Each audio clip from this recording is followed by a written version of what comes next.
Here's another Kick-Ash Rock on the Range moment, brought to you by Vapor Station. Kickin' ash every day.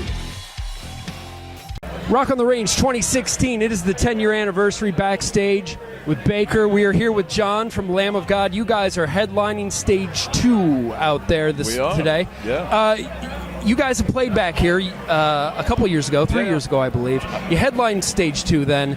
What's it like from your perspective on stage just to see the mayhem at something like this? Oh, it's great, man. It's nice to see festivals in America getting bigger and stronger, more like they are in Europe. And it's great when you can bring together a huge crowd to play in front of. It's amazing. I never thought that something like this would happen. You know, when I think it's funny, Stage 2, it's over on the side here at Moffray Stadium, almost like a parking lot feel. And you think of Lamb of God, that's what you think, just a bunch of people out there thrashing around. Right on. Do you guys really thrive off of that? Because, your crowd's got to love that. They're just out there having a party in the street. That's what it's about, is the energy exchange between the crowd and the band. If the crowd's into it, the band gets into it, everything comes together. It's amazing. Sturm und Drang, it is the new album from you guys. It is as heavy as you guys have ever been. Wow, thank you. With a remarkable track that you did with Chino from the Deftones, correct? How did that come about? And that's not normally a person you think with Lamb of God. That seems like kind of a weird fit. Well, the way that happened Embers is the song. Yeah, we wrote Embers, and we had two endings to it. One was incredibly heavy metal, and one was more alternative 90s rock.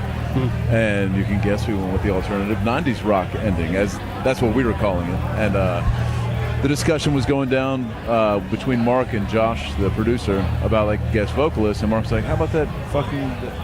No, you're fine. How about the end of Embers? You can almost hear Chino singing it already. Yeah. So they reached out to him, and he was thankfully available and into it. And that's awesome. One of my favorite tracks. That's awesome. Yeah, I love that song. The whole album is fantastic. The videos are unlike anything I've seen. It's dark and as heavy as videos get, and really cerebral.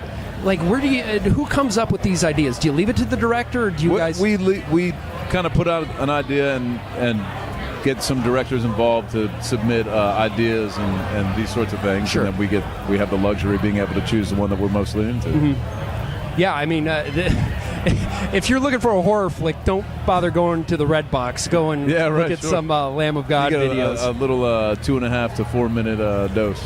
And they are complete stories too. That's the idea. And to be terribly honest, the fact that we don't have to perform in them is great, because making videos sucks. Yeah, I can imagine just having stand around all day pretending to look cool.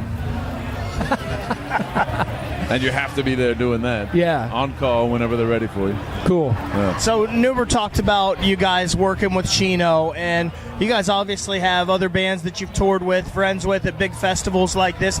Do you even get to see those guys and hang out with them at all when you're this, or is it just so hectic that you just see each other in passing? Well, it's hectic in that there's so many people here that I know, but it's great because I get to see a lot of people that I've toured with over the years, my touring family, basically. So I love it. That's one of the great things about festivals as opposed to club shows. Unfortunately, we have to compete for resources backstage with those guys as opposed to a club show where you're headlining and everything there is for you. But no, I love it, man. I've been hugging and saying hi and catching up with people all morning. Is there a hierarchy backstage when it comes to catering or anything like that? At a festival, no. No? Okay. Nobody's going to slap somebody's food on the floor because they got the last cocktail weenie? No, we don't. You don't play with somebody's food on tour. That's not knowing where your next meal's coming from or not knowing where the next restroom facilities are is part of the struggle of being on tour. So that's probably something you wouldn't mess with. Cool. Randy Blythe, he just seems so crazy and out there. Is he really like that? What's it like being around with him? Well, we've known each other since 1990. So, we've all gone through many changes over those last, I don't even want to count the number of years. He has been crazier in the past, but he's gotten his life together and is very motivated and is constantly doing something.